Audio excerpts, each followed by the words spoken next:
Good afternoon. सब बढ़िया? पढ़ के आए हो? रिवाइज किया? चलो, लास्ट हमने इनकम ऑफ द कंज्यूमर पढ़ा था ना।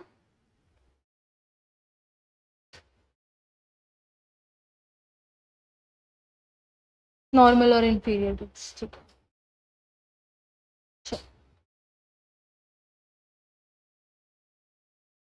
थोड़ा तुमको कंपाइलर दिखाते हैं।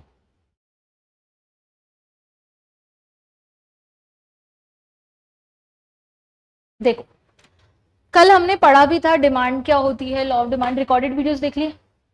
देखा था? मिला या नहीं मिला? नीचे से वो मिल गया, अप्रूवल मिल गया रिकॉर्डेड वीडियोस का? तो आज देख लेना प्लीज एक बार, पहला वाला, ठीक है। देखो, डिमांड एक इकोनॉमिक प्रिंसिपल है जो क्या रेफर करती है कि कंज्यूमर की क्या डिजायर है गुड्स और सर्विसेज को परचेज करने की। कल अपन ने डिजायर की बात करी थी। एंड विलिंगनेस टू पे a price for specific goods and services, कि क्या आप विलिंग हो उस प्राइस को पे करने के लिए। अब लॉ ऑफ डिमांड क्या कहता है? According to the law of demand, other things being equal. क्या नाम था अदर थिंग्स बीइंग इक्वल का? दूसरा नाम क्या था? Ceteris paribus. If price of commodity falls, अगर कमोडिटी की प्राइस क्या होती है? फॉल होती है, the quantity demanded of it will rise, and if the price of commodity rises, quantity demand will decline. It implies that there is an inverse relationship between price and quantity demanded. तो क्या बताता है ये कि inverse relationship है किसके बीच में? Price और क्वांटिटी डिमांडेड के बीच में. In other words, other thing being equal, quantity demanded will be more at a lower price than at a higher price. So law of demand describes a functional relationship between price and quantity demanded among various factors affecting demand. Price of a commodity is the most critical factor. कि हमने बहुत सारे functions पढ़े, but सबसे ज्यादा critical कौन सा होता है? प्राइस, मतलब इंपॉर्टेंट होता है. कल हमने ने डिमांड शेड्यूल पढ़ा था, ठीक है। वैसा ही डिमांड शेड्यूल है. कैन की बात कर रहा है, प्राइस पर कैन. प्राइस क्या हो रही है? फॉल हो रही है. तो डिमांड क्या हो रही है?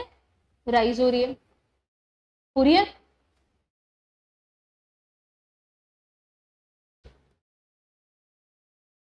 देखो, ये हमने बनाया ग्राफ, ठीक है।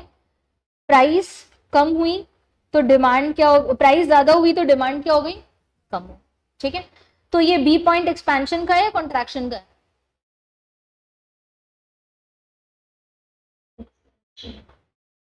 बी पॉइंट एक्सपेंशन का है, श्योर। और ए पॉइंट कॉन्ट्रैक्शन, गुड। अब अजम्पशंस कल हमने बात करी थी कि ये जो लॉ ऑफ डिमांड होता है ना, ये कंडीशनल होता है, क्योंकि कुछ अजम्पशंस लिए हुए होते हैं हमने कि ये अजम्पशंस है। तो अजम्पशन क्या है? कंज्यूमर की इनकम में कोई चेंज नहीं आ रहा, कंज्यूमर की प्रेफरेंस में कोई चेंज नहीं आ रहा, फैशन में कोई चेंज नहीं आ रहा, रिलेटेड गुड्स की प्राइस में कोई चेंज नहीं आ रहा. हमें इतने लर्न नहीं करने, हमें कोई 5 लर्न कर लेना बस, बहुत, ठीक है। फ्यूचर प्राइस चेंज में कोई चेंज नहीं आ रहा, size, age, composition, sex ratio में कोई चेंज नहीं आ रहा, गुड्स कितने अवेलेबल है उनमें चेंज नहीं आ रहा, इनकम डिस्ट्रीब्यूटेड कैसी उसमें कोई चेंज नहीं आ रहा. ऑल टोटल बात करें तो और सब चीजों में कोई भी चेंज नहीं आ रहा है, खाली चेंज किसमें आ रहा है? प्राइस और क्वांटिटी डिमांड. चलो, अब हम पढ़ेंगे exceptions to the law of demand, very important, ठीक है। Exceptions to the law of demand क्या कहता है? सबसे पहले हमारे पास गुड्स है गिफन गुड्स. गिफन गुड्स क्या होते हैं? एक तरीके के इंफीरियर गुड्स होते हैं. क्या होते हैं? Inferior goods. एक बात बताओ, अगर कोई चीज बहुत सस्ती है तो आप खरीद लेते हो क्या? नहीं खरीदते. क्यों नहीं खरीदते? क्योंकि अपन को दिमाग में क्या है कि उसकी क्वालिटी लोगी. Let's take an example. आजकल गोलगप्पे 20 रुपए के मिलते हैं, 4. अगर वो 5 रुपए के 4 देने लग जाए तो तुम क्या कहोगे? खराब है. क्यों? ऐसा क्यों कहोगे तुम? क्योंकि वो, तुम अपना कॉमर्स वाला दिमाग लगाओगे, यार इतने में तो इसका रॉ मटेरियल ही कैसे मिल रहा होगा, 5 रुपए में तो रॉ मटेरियल ही नहीं मिलेगा, आने जाने का खर्चा भी है, मतलब कुछ तो बेकार का सामान यूज कर रहा है, ठीक है। तो जैसे ही किसी चीज की प्राइस कम हो जाती है या फिर वो इंफीरियर क्वालिटी का होता है, तो हम उसकी डिमांड क्या करने लग जाते हैं? कम करने लग जाते हैं ना. कि वो इंफीरियर क्वालिटी का है, इसलिए हम उसकी डिमांड क्या करते हैं, कम करते हैं। पर लॉ ऑफ डिमांड तो ये कहता था ना कि अगर किसी की प्राइस कम हो जाए तो ज्यादा डिमांड कर लिया करो। लॉ ऑफ डिमांड ने तो यही समझाया था हमें कि अगर किसी की प्राइस क्या हो जाती है, कम हो जाती है, तो हमें क्या करना चाहिए, क्वांटिटी बढ़ा देनी चाहिए। बट क्या यहाँ पे ऐसा हो रहा है, प्राइस कम होने की वजह से हम ज्यादा खरीद रहे हैं? नहीं, क्योंकि हमें पता है कि ऐसे ये कैसे गुड्स है, गिफन गुड्स है, इंफीरियर गुड्स है। ठीक है, तो गिफन गुड्स ने क्या कहा, in the case of certain inferior goods, it is the case of certain inferior goods, जिसको हमने क्या बोलते हैं, गिफन गुड्स बोलते हैं। इनका नाम गिफन क्यों रखा, क्योंकि रॉबर्ट गिफन ने इनको बताया था, इसलिए इसका नाम क्या रखा गया, गिफन गुड्स रखा गया। When the prices fall, quite often less quantity will be purchased. जब इनकी प्राइस फॉल होती है तो लोग इनको कम खरीदते हैं because of the negative income effect and people's increasing preference for superior commodity. लोग तो क्या चाहेंगे, वो सुपीरियर कमोडिटी ही खरीदेंगे। किसकी वजह से, इनकम इफेक्ट की वजह से, क्योंकि उनकी रियल इनकम क्या हो जाती है, इंक्रीज हो जाती है। पता है रियल इनकम क्या होती है, सुनो, मान लो मेरी इनकम है 100 रुपए, ठीक है, और एक पेन मिलता है 10 रुपए का। कितने रुपए का मिलता है, 10 रुपए का। मैं कितने खरीद सकती हूँ, 10 पेन खरीद सकती हूँ। अब मान लो ये पेन हो गया एक 5 रुपए का, अब कितने खरीद सकती हूँ, 20 पेन खरीद सकती हूँ। क्या मेरी असली में कोई इनकम इंक्रीज हुई, पहले भी 100 ही थी और आज भी 100 ही है, क्या मेरी असली में कोई इनकम इंक्रीज हुई, क्या मैं अभी ज्यादा खरीदने लग गई, खरीदा या नहीं खरीदा, नहीं समझ में आया, वापस समझाते सब। तेरी इनकम 100 रुपए, ठीक है, और एक पेन 10 रुपीज में मिल रहा है, तो कितने पेन खरीद सकती है, 10 पेन्स। अभी भी तेरी इनकम 100 रुपए ही है, ठीक है, और अब एक पेन कितने का हो गया, 5 रुपए का हो गया। अब तो कितने पेन खरीद सकती है, 20 पेन खरीद सकती है। क्या तेरी इनकम में कोई चेंज आया इस टाइम पीरियड में, नहीं आया, नो चेंज, नहीं आया ना कोई चेंज। पर क्या तेरी परचेजिंग पावर चेंज हुई, कैसे, पहले मैं 10 खरीद सकती थी 100 रुपए से, अब मैं कितने खरीद पा रही हूँ, 20 खरीद पा रही हूँ। मतलब मेरी क्या चेंज हो गई, परचेजिंग पावर चेंज हो गई। परचेजिंग पावर मतलब कि मैं अब ज्यादा खरीद पा रही हूँ। ये किस वजह से हुआ, प्राइस डिक्रीज होने की वजह से। प्राइस डिक्रीज होने की वजह से क्या हुआ, मैं ज्यादा खरीदने लग गई। पर अब ये 5 रुपए का हो गया, क्या अब आप इसको खरीदोगे, नहीं खरीदेंगे ना। हम क्या करेंगे, दूसरे पेन्स खरीदेंगे जो सुपीरियर क्वालिटी के, क्योंकि मुझे ऐसा लगेगा ये 5 रुपए का हो गया, मतलब इसकी क्वालिटी क्या हो गई, खराब हो गई। तो उन्होंने क्या बोला, देखो कि नेगेटिव इनकम इफेक्ट की वजह से लोग क्या करते हैं, अगर उनकी रियल इनकम इंक्रीज हो जाती है तो लोग सुपीरियर कमोडिटी परचेज करने लग जाते। बात समझ में आई। नेक्स्ट बोला articles of snob appeal. Article of snob appeal क्या कहता है कि, एक मिनट, ऐसे गुड्स जो क्या माने जाते हैं, प्रेस्टिजियस गुड्स माने जाते हैं। ऐसे कुछ गुड्स जो क्या माने जाते हैं, प्रेस्टिजियस गुड्स माने जाते हैं। एक बात बताओ, अगर आईफोन 20,000 रुपए का मिलने लग जाए तो रिच पर्सन खरीदेंगे क्या उस आईफोन को, क्यों, क्योंकि वो लोग आईफोन खरीदते इसीलिए हैं कि वो दिखा सकें कि वो पैसे वाले हैं। डायमंड्स अगर बहुत 5-6 हजार रुपए में मिलने लग जाए तो लोग खरीदेंगे, क्यों, क्योंकि रिच पर्सन को डायमंड्स इसलिए पहनना होता है कि दिख सके कि हाँ भाई ये रॉयल बंदा है, बहुत पैसे वाला लोग है, ठीक है। तो ऐसी कोई चीज जो प्रेस्टिजियस गुड्स होते हैं, जो लग्जरी आइटम्स होते हैं, अगर वो सस्ते हो जाएंगे तो वो लग्जरी बचेंगे ही नहीं, तो वो लग्जरी बचेंगे नहीं तो लोग उनको परचेज ही नहीं करेंगे। वो परचेज ही इसीलिए कर रहे हैं क्योंकि वो लग्जरी आइटम्स है, ठीक है। तो प्राइस कम होने की वजह से उनकी डिमांड भी क्या हो गई, कम हो गई। एक्सेप्शन का मतलब ही क्या है कि प्राइस कम होने से डिमांड कम हो जाएगी और प्राइस बढ़ने की वजह से डिमांड बढ़ जाएगी। तो sometimes certain commodities are demanded just because they happen to be expensive. कि कई कमोडिटीज क्यों डिमांड करी जाती है, क्योंकि वो एक्सपेंसिव है, वो प्रेस्टिजियस है, लोग दिखाएंगे कि भाई हमारे पास पैसा है, उनकी स्नॉब अपील है। वो ऐसे लोगों को सेटिस्फाई करते हैं जो अरिस्टोक्रेटिक है। अरिस्टोक्रेटिक मतलब क्या होता है? जो रिच पीपल होता है, ठीक है। Due to desire to preserve exclusiveness, वो चाहते ही ऐसे हैं कि कोई उनके पास यूनिक गुड्स हो, एक्सक्लूसिव गुड्स हो। और यूनिक गुड्स कब मिलते हैं? जब वो महंगे होते हैं। तो उनको चाहिए ही यूनिक गुड्स, इसलिए वो उनको खरीदते हैं। अगर 5,000 में डायमंड मिलने लग जाएगा तो सब खरीद लेंगे ना, तो फिर वो एक्सक्लूसिविटी तो बचेगी नहीं उसमें। इसलिए उनको प्राइस कम होने की वजह से लोग डिमांड ही नहीं करते। बात समझ में आया? नेक्स्ट है हमारे पास स्पेक्यूलेशन। स्पेक्यूलेशन क्या होता है? मान लो आज एक पेन 10 रुपए का मिल रहा है। हाँ, आज एक पेन कितने का मिल रहा है? 10 रुपए का मिल रहा है। मुझे पता है कि कल इस पेन की वैल्यू 15 रुपए हो जाएगी, और मुझे यह भी पता है कि कल इस पेन की वैल्यू 25 रुपए की हो जाएगी। कॉन्टिन्यूसली प्राइस क्या हो रही है? इंक्रीज हो रही है ना।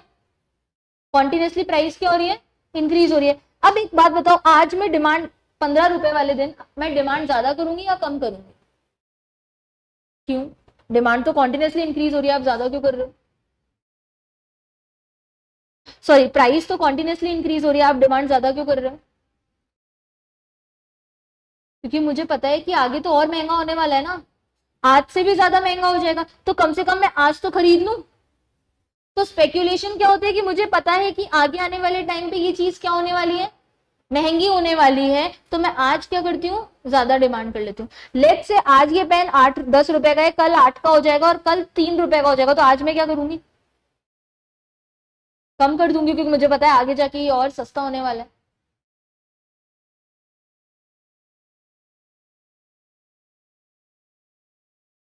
नहीं, ये स्पेक्यूलेशन अपन ऑलमोस्ट है ना इन चीजों में बात करते हैं, शेयर्स वगैरह में बात करते हैं। तो उनकी तो कोई क्वालिटीज वगैरह नहीं होती ना। शेयर वेजिटेबल मार्केट में कुछ कम हो जाए, कम बढ़ती हो जाए, पर्टिकुलर प्रोडक्ट की बात करें ना कि इसी की प्राइस कम ज्यादा हो जाएगी, नया तो नहीं बन रहा ना, इसी की प्राइस कम ज्यादा हो जाएगी, तो फिर उसमें तो क्वालिटी में रिड्यूसमेंट नहीं हो सकता, ठीक है। तो क्या बोला? When people speculate about changes in price of a commodity, कि वो स्पेक्यूलेट कर रहे हैं। स्पेक्यूलेट मतलब अजम्पशन लगा, ठीक है, कि वो स्पेक्यूलेट कर रहे हैं कि प्राइस क्या होने वाली है? चेंज होने वाली है फ्यूचर में। तो वो लोग लॉ ऑफ डिमांड के हिसाब से काम नहीं करेंगे। व्हेन पीपल आर कन्विंस्ड कि price of particular commodity will still rise further, कि आगे बहुत ज्यादा इंक्रीज होने वाली है, then they will not contract their demand, वो अपनी डिमांड को कॉन्ट्रैक्ट नहीं करेंगे, मतलब वो डिमांड को क्या कर देंगे? बढ़ा देंगे, कम नहीं करेंगे। with the given price rise, on the contrary they may purchase more for the purpose of hoarding। क्या होता है ये होर्डिंग? होर्डिंग का मतलब क्या होता है? बेटा ये चेयर आगे कर देना चलो, हाँ इसको आगे करते हैं। होर्डिंग का मतलब क्या होता है? और आगे करते हैं, थोड़ी सी और आगे, बस हाँ। होर्डिंग का मतलब क्या होता है? इकट्ठा करके रख लेना। कई बार लोग क्या करते हैं ना, जब प्राइस कम होती है जब इकट्ठा करके रख लेते हैं, ठीक है, और फिर उसको इकट्ठा कर लेते हैं। इकट्ठा करने से सप्लाई कम हो जाती है, सप्लाई कम होने से उस चीज की प्राइस क्या हो जाती है? इंक्रीज हो जाती है। फिर जब बेचते हैं जब उसकी प्राइस बहुत ज्यादा इंक्रीज हो जाती है, इसको ब्लैक मार्केटिंग भी कहते हैं, होर्डिंग करते हैं। बीच बीच में टमाटोज और अनियंस की प्राइसेस कितनी तेज हो जाती है ना, वो क्यों होती है? क्योंकि लोग उसको क्या कर लेते हैं? इकट्ठा करके रख लेते हैं, सप्लाई होती नहीं है। और फिर जब प्राइसेस बहुत ज्यादा राइज हो जाती है तो वो उसको क्या कर लेते हैं? बेचना शुरू कर देते हैं, तो उनको उस चीज पे क्या मिलने लग जाता है? प्रॉफिट मिलने लग जाता है, ठीक है। अब लास्ट है कंज्यूमर साइकोलॉजिकल बायस और इल्यूशन। कई बार हमको ऐसा लगता है कि जो चीज महंगी होती है ना वो ही अच्छी होती है, सस्ती चीज तो अच्छी होती नहीं है, क्योंकि अभी अपन ने बात करी कि उसकी क्वालिटी क्या है? खराब है, ठीक है। तो सस्ती चीज अच्छी नहीं होती, इसलिए हम उसकी डिमांड करते नहीं है। हमारे दिमाग में ये परसेप्शन बना हुआ है कि महंगी चीज ही अच्छी होगी, इसलिए हम उसी को ही परचेज करते हैं। जब भी अपन फ्रेंड्स के साथ बैठे होते हैं, ठीक है, तुम तीनों फ्रेंड्स हो, मुझे नहीं, तुम्हारा नहीं पता, हम लोग कभी कभी फ्रेंड्स के साथ बैठे होते हैं, तो कोई ऐसे बोलता है यार सस्ता सामान खरीदते हैं, या कोई ऐसे बोलता है कि खरीद लो कितना भी मन हो, महंगे से महंगा सामान खरीदो। क्योंकि अपन को ऐसा लगता है कि अगर अपन महंगा सामान खरीदेंगे तो लोगों को लगेगा कि हाँ भाई मस्त पैसे वाला आदमी है, ऐसा होता है ना, कि चलो यार स्टारबक्स चलते हैं। हम तो सीधे बात ही उसकी करते हैं कि चलो यार स्टारबक्स चलते हैं, क्योंकि हमको क्या लगता है? क्योंकि उसकी कॉफी बहुत महंगी है तो बहुत अच्छी होगी, कि हमारे अंदर इल्यूजन बना हुआ है कि सामान अगर महंगा है तो अच्छा होगा, हो सकता है कि सामान बेकार हो, हो सकता है ना, ऐसा कोई जरूरी तो नहीं है, बट हमारे मन में इल्यूजन बना हुआ है, हमारे दिमाग में इल्यूजन बना हुआ है कि सस्ता सामान बेकार है, महंगा सामान ही अच्छा है, इसलिए हम सस्ते सामान की डिमांड नहीं करते। बात समझ में आए? एक्सेप्शन का मतलब क्या होता है कि जब प्राइस कम होगी तो डिमांड भी कम हो जाएगी, और प्राइस ज्यादा होगी तो डिमांड भी ज्यादा हो जाएगी। पहला एक्सेप्शन क्या पढ़ा हमने? गिवन गुड्स, इंफीरियर गुड्स, कि इंफीरियर गुड्स सस्ते होते हैं इसलिए हम उनको नहीं खरीदते। दूसरा क्या पढ़ा हमने? दूसरा पॉइंट क्या था? Prestigious goods, article of snob appeal, कि जो जितना ज्यादा महंगा सामान होता है हम तभी खरीदते हैं उसको, नहीं तो हम नहीं खरीदते हैं। तीसरा स्पेक्यूलेशन, कि कॉन्टिन्यूसली अगर प्राइस इंक्रीज हो रही है तो आज मैं उसको ज्यादा खरीद लूंगी। लास्ट कंज्यूमर इल्यूजन, कि हमारे दिमाग में ये चीज है कि अगर सामान महंगा है तो ही वो अच्छा होगा और उसी की हम डिमांड करते हैं। आई बात समझ में? ठीक, लिखो तुम।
लिख लिया? चलें?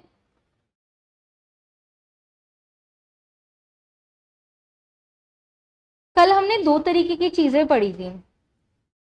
एक ग्राफ अपन ने ऐसा पढ़ा था, ये प्राइस है, ये क्वांटिटी है, प्राइस ज्यादा हुआ तो क्वांटिटी कम हो गई, और प्राइस कम हुई तो क्वांटिटी ज्यादा हो गई। एक तो ऐसा पढ़ा था, है ना। और एक ग्राफ अपन ने ऐसा पढ़ा था,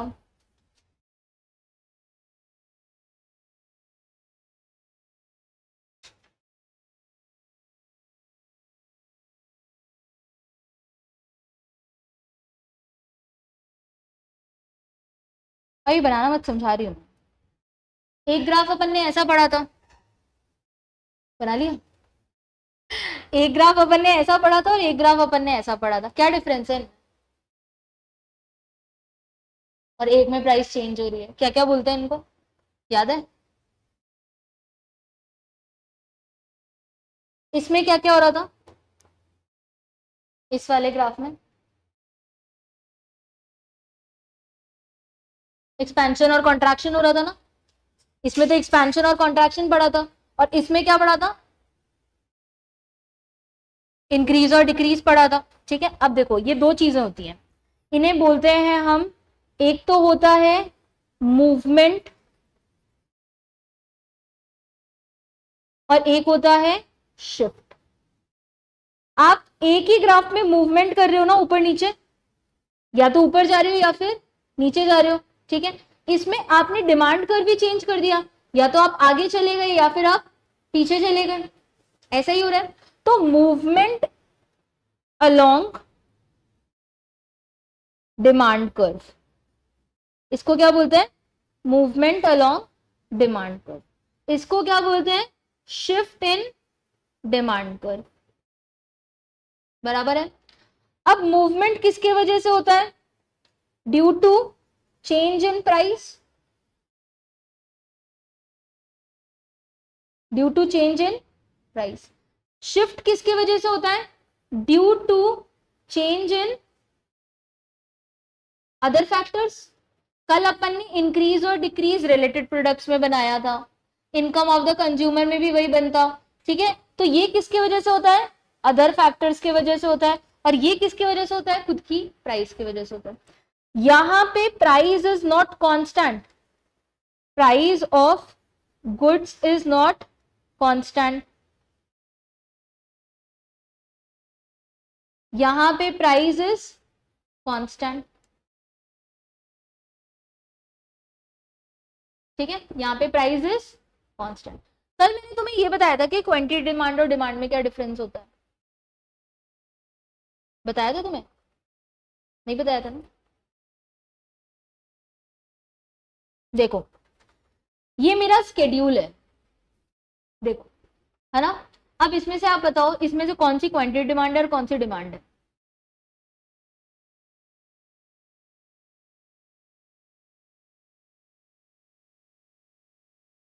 ये जो पूरी है ना, इसको तो पूरी को डिमांड कहते हैं। ठीक है, और ये जो एक है, या ये है कि 40 रुपए पे कितना डिमांड किया, 60 रुपए पे कितना डिमांड किया, इस एक को बोलते हैं क्वांटिटी डिमांड। और ये जो पूरी डिमांड हो रही है अलग अलग प्राइसेस पे, उसको क्या बोलते हैं, डिमांड। एक प्राइस पे आप कितनी डिमांड कर रहे हो, दैट इज क्वांटिटी डिमांड। अलग अलग प्राइस पे आप कितनी डिमांड कर रहे हो, दैट इज डिमांड। बात समझ में आई? अब एक बात बताओ, मूवमेंट में क्वांटिटी डिमांड है या शिफ्ट में क्वांटिटी डिमांड है? ऑनलाइन वाले भी बता सकते हैं, मूवमेंट में क्वांटिटी डिमांड है या शिफ्ट में क्वांटिटी डिमांड है? मूवमेंट में ना, एक ही बार चेंज हो रहा है, या तो ऊपर जा रहे हैं नीचे जा रहे हैं उस एक प्राइस पे। और शिफ्ट में तो पूरी डिमांड ही चेंज हो रही है, शिफ्ट में तो क्या हो रही है, पूरी डिमांड ही चेंज हो रही है। तो मूवमेंट में तो क्या आया, चेंज इन क्वांटिटी डिमांडेड, और शिफ्ट में क्या हुआ, चेंज इन डिमांड। बराबर है। अब मूवमेंट में दो पार्ट्स होते हैं, कौन से, एक्सपेंशन और contraction, expansion of quantity demand और कॉन्ट्रैक्शन ऑफ क्वांटिटी डिमांड। और इसमें क्या होता है, इंक्रीज इन डिमांड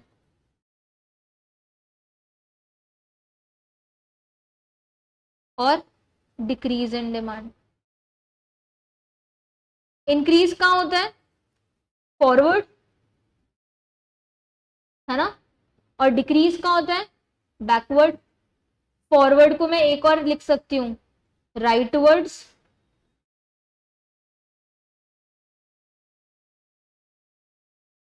और बैकवर्ड को मैं क्या लिख सकती हूँ? लेफ्टवर्ड्स। एक्सपेंशन ऊपर की तरफ होता है, नीचे की तरफ होता है? नीचे की तरफ था ना, तो एक्सपेंशन को मैं क्या लिखूंगी? डाउनवर्ड्स, और कॉन्ट्रैक्शन को क्या लिखूंगी? अपवर्ड्स। आई बात समझ में? मूवमेंट और शिफ्ट में डिफरेंस? कोई कंफ्यूजन? ऑनलाइन समझ में आ गई? ठीक है, अब पहले ये लिखना और उसके बाद में ग्राफ बनेगा। आपने ग्राफ पहले बना लिया तो कोई बात नहीं, दूसरा भी बना लो साथ में। तुमने भी बना लिया?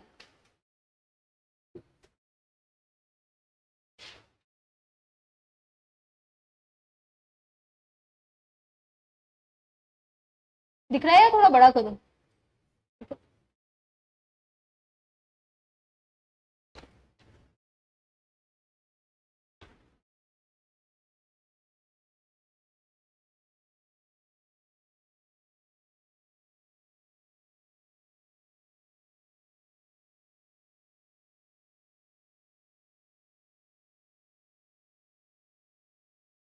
इकोनॉमिक्स पसंद थी क्या तुम्हें 12th 11th 12th में? पसंद थी? और तुम्हें? तुम्हें पसंद थी? तो ठीक है।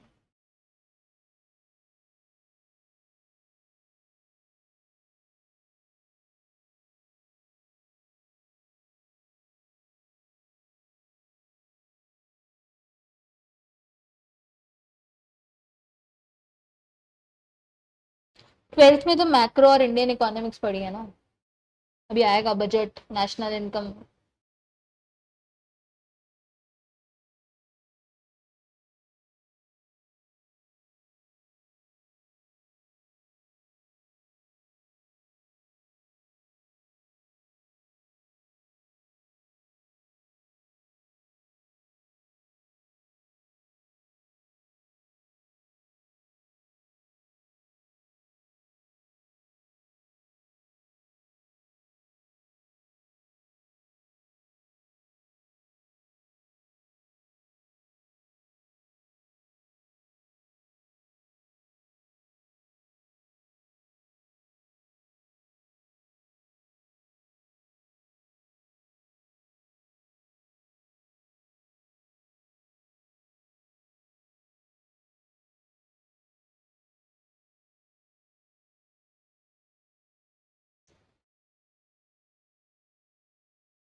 वो सृष्टि आज ऑनलाइन है क्या?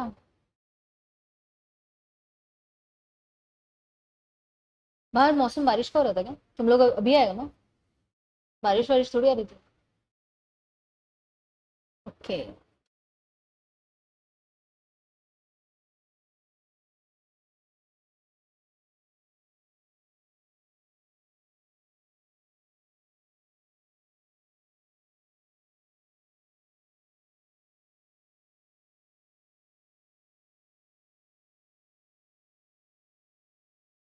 तुम लोग कहाँ से हो, नेहा और यशिका?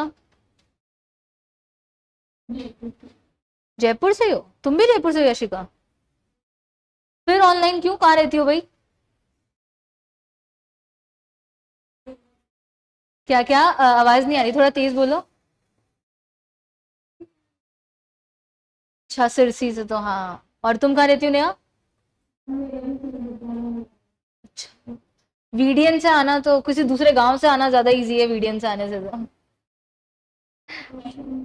कोई बात नहीं, कभी तो आ जाना, कभी तो मिल लेंगे हम।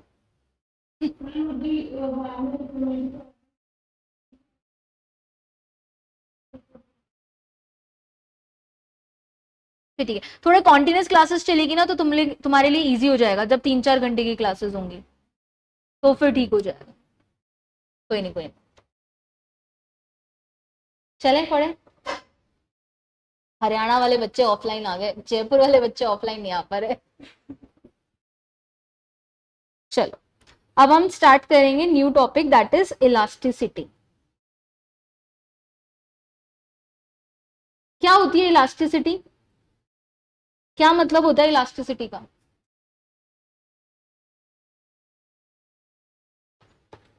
कुछ याद हो इलास्टिसिटी किसे कहते हैं? देखो सुनो, हमने ये तो पढ़ लिया कि प्राइस कम होने के वजह से क्वांटिटी डिमांड बढ़ेगी और प्राइस ज्यादा होने के वजह से क्वांटिटी डिमांड कम होगी, पर कितनी चेंज होगी वो थोड़ी पता।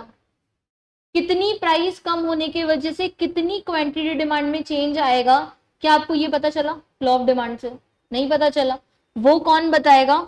इलास्टिसिटी बताएगा कि कितनी प्राइस चेंज होने के वजह से क्वांटिटी डिमांड में कितना चेंज आएगा, that is the elasticity of demand. हम क्या बोलते हैं इलास्टिसिटी ऑफ डिमांड को?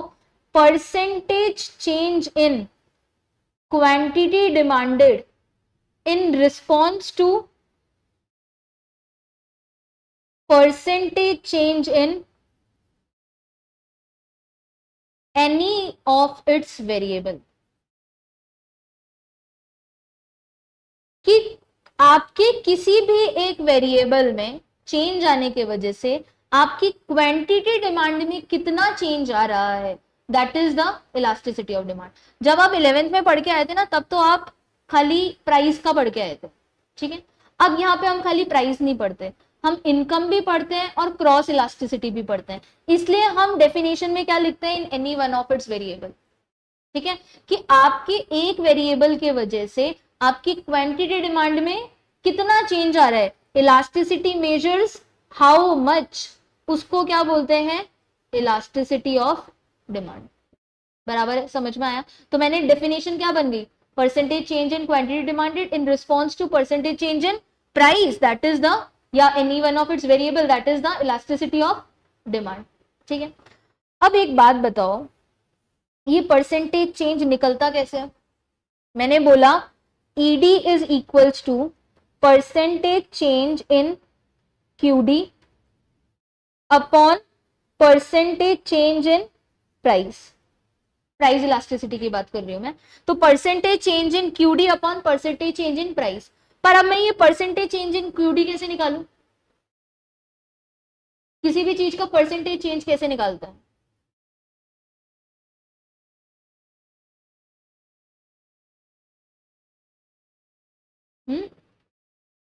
किससे? 100 कर सीधे?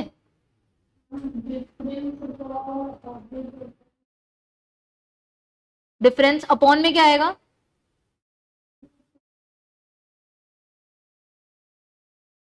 डिफरेंस तो सही है, अपॉन में क्या आएगा? चलो मैं एक चीज बताती हूँ, बताओ 10 से कोई चीज 50 हो गई, इसका परसेंटेज चेंज कैसे निकालोगे?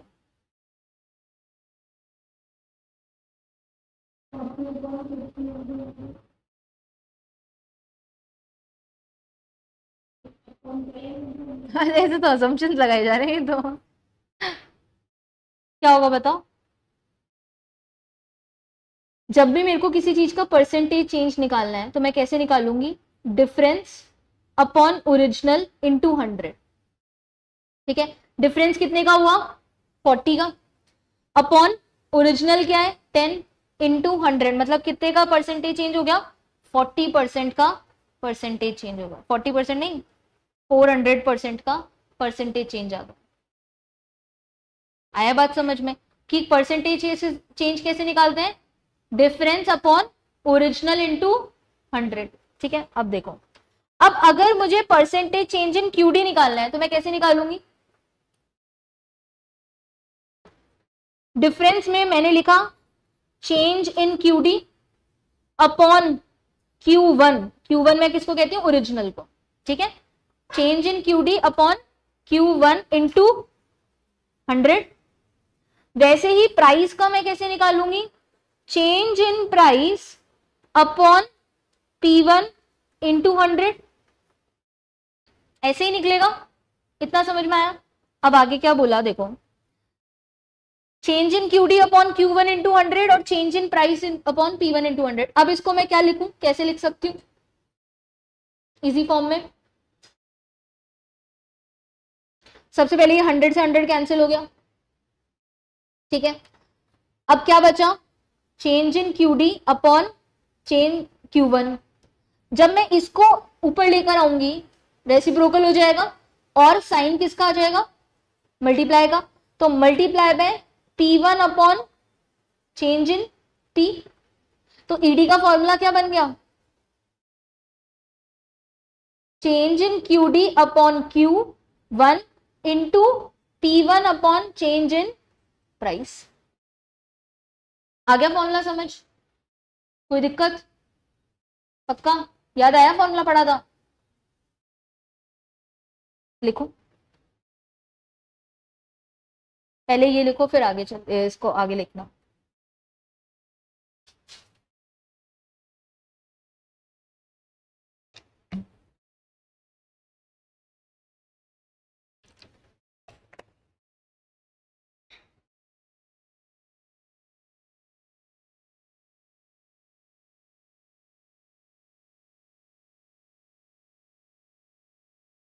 यशिका तुम कल क्लास में नहीं थी ना, या थी? नहीं थी ना?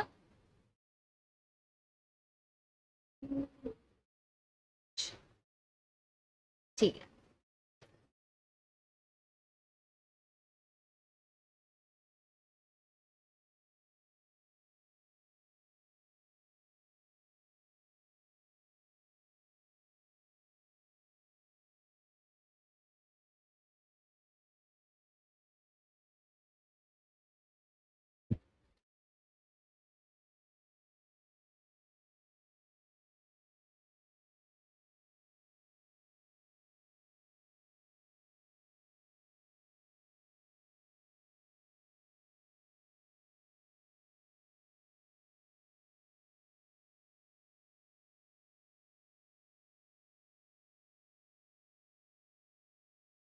कर दूं ऊपर?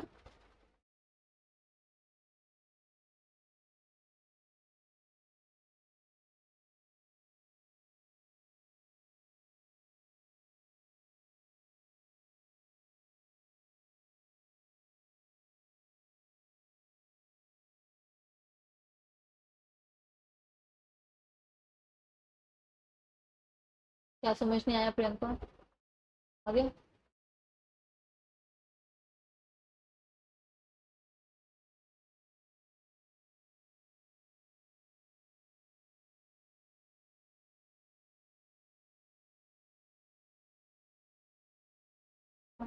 हाँ जी।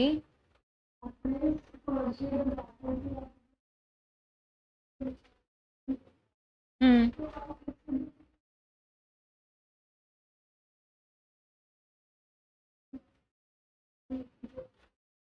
तुम्हारे क्वेश्चंस प्रैक्टिकल एक भी नहीं आता, नो प्रैक्टिकल क्वेश्चन। हम करते हैं, दो चार क्वेश्चन हम करेंगे, अभी इलास्टिसिटी के भी मैं दो चार क्वेश्चन कराऊंगी, बट प्रैक्टिकल एक भी नहीं आता है क्वेश्चन, मतलब फॉर्मूला बेस्ड आपके पेपर में एक भी क्वेश्चन नहीं है।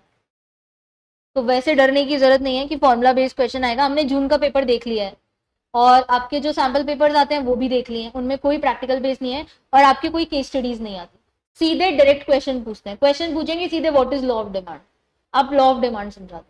डायरेक्ट क्वेश्चन पूछेंगे, नो प्रैक्टिकल, तो प्रैक्टिकल में डरने की जरूरत नहीं है, मैं कराऊंगी अभी इलास्टिसिटी के में मैं दो चार क्वेश्चन कराऊंगी, बट वो कराने के लिए इसलिए कराते हैं कि अगर बाई चांस कोई आ जाए तो हम कोई रिस्क नहीं ले सकते, बट वैसे क्वेश्चन नहीं आते प्रैक्टिकल, तो उसमें दिक्कत नहीं होती। और प्रैक्टिकल आता भी है तो जैसे अपन सॉल्व करते हैं, गिवन लिखा और उसके बाद में सॉल्व किया, बस वैसे ही सॉल्व करना है, ठीक है। चले, फॉर्मूला तो क्वेश्चन में तो लिखना ही, आंसर में तो लिखना ही पड़ेगा ना फॉर्मूला, बिना आंसर फॉर्मूले के आंसर तो बनेगा ही नहीं। चलो कर लें फिर, एक दो क्वेश्चन इलास्टिसिटी के करने तो हैं।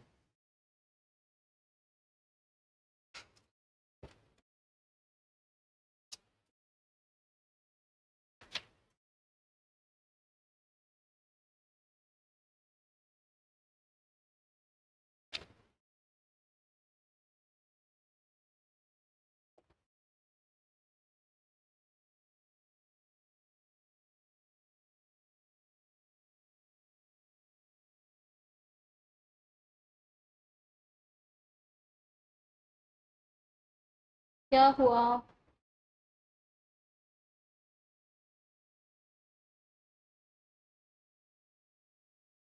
क्या हुआ? अच्छा, फ्रेंड्स हो तो मुझे पता है, थोड़ी बहुत बातें तो क्लास में हो जाती हैं, पर अभी ये क्वेश्चन कर लें अपन। लगाओगे फॉर्मूला खुद? लगाओ, लगा सकते हो।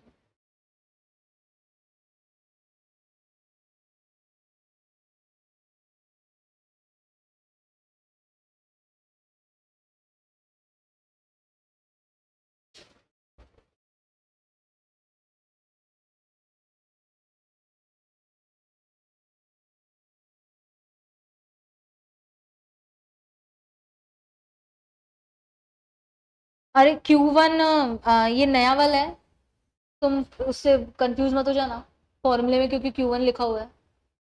ओरिजिनल Q तो, ओरिजिनल P और ओरिजिनल Q ये है। या रुको,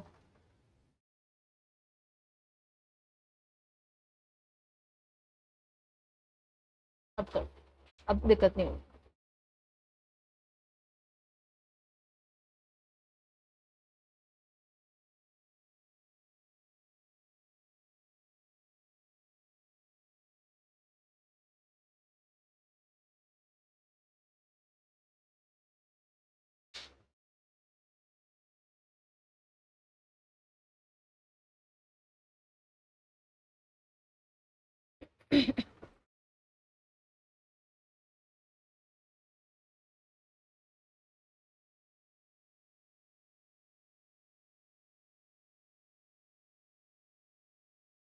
आया?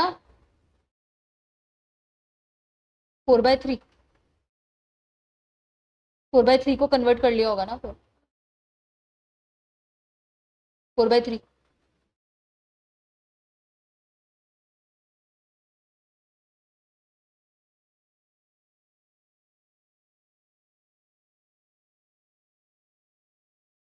प्रीति जी, ऑनलाइन 4/3 आ गया क्या बेटा?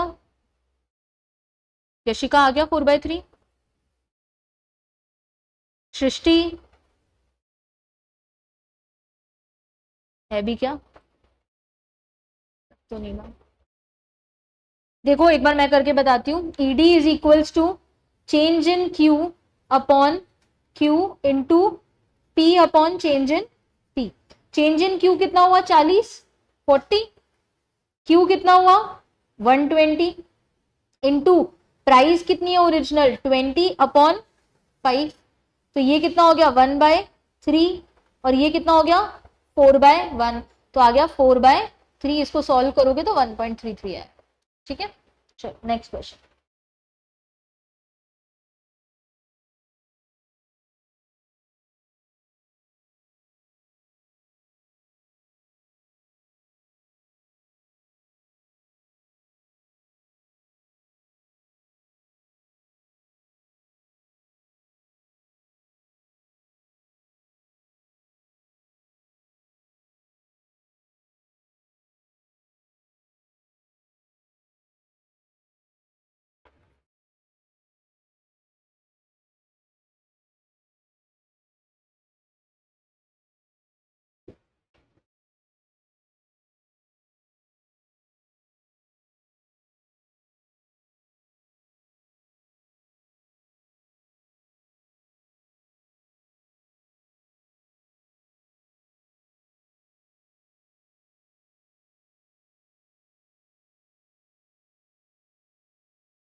आ गया? कितना आया? 3/2 मतलब 1.5। ठीक है, देखते हैं, अभी चेक करते हैं। 3/2।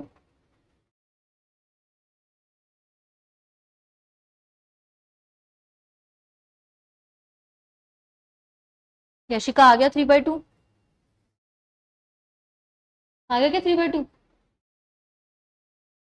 ठंड लग रही है तो बंद कर दे, वो देख पूरा पीछे। अरे कर दे, कोई दिक्कत नहीं है।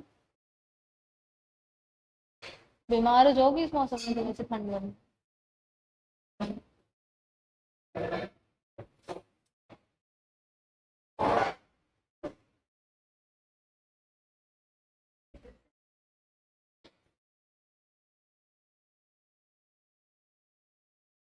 चलो देखो, चेंज इन क्यू कितना हुआ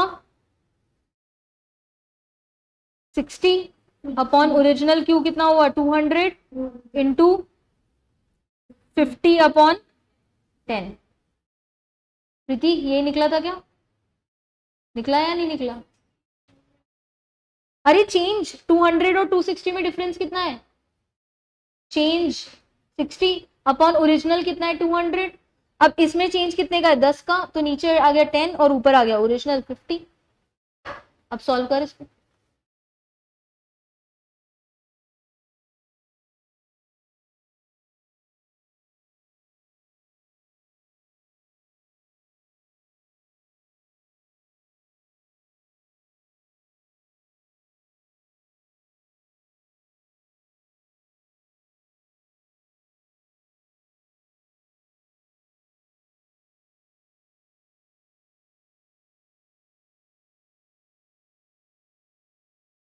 क्या होगा, ऐसे देख के बता दो, इसमें लिखने की जरूरत ही नहीं है।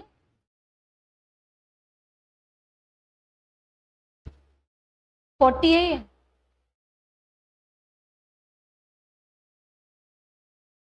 कितना होगा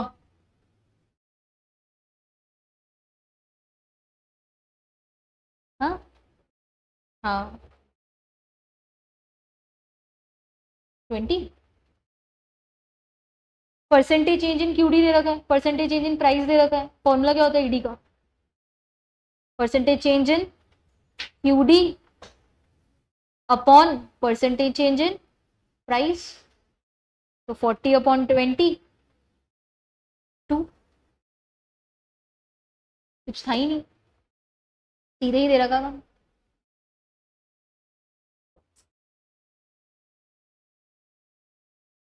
चलो लास्ट क्वेश्चन।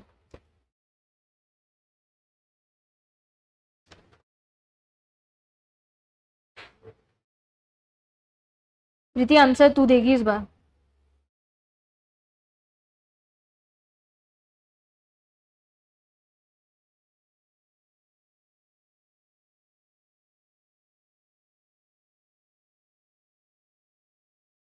फोर 400 है ये लास्ट वाला।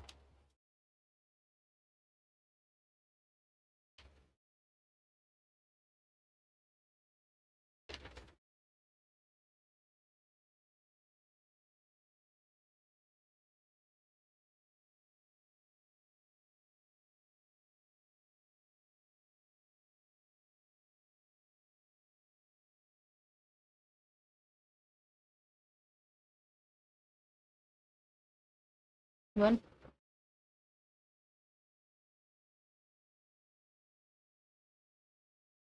हाँ जी कितना है,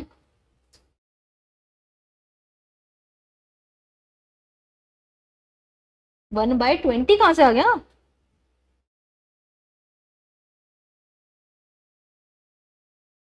चेंज इन क्यूडी कितना है,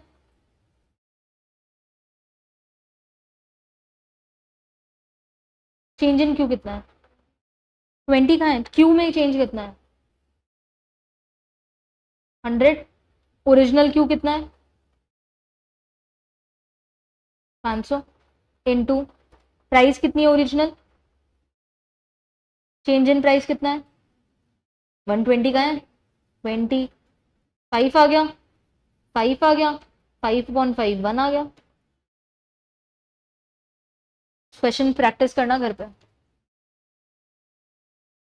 ओके कल इलास्टिसिटी की वो क्या बोलता है ना, अलग अलग इलास्टिसिटीज पढ़ेंगे, टाइप्स ऑफ इलास्टिसिटी पढ़ेंगे, तो कोई क्लास मिस मत करना, बहुत इंपॉर्टेंट टॉपिक है।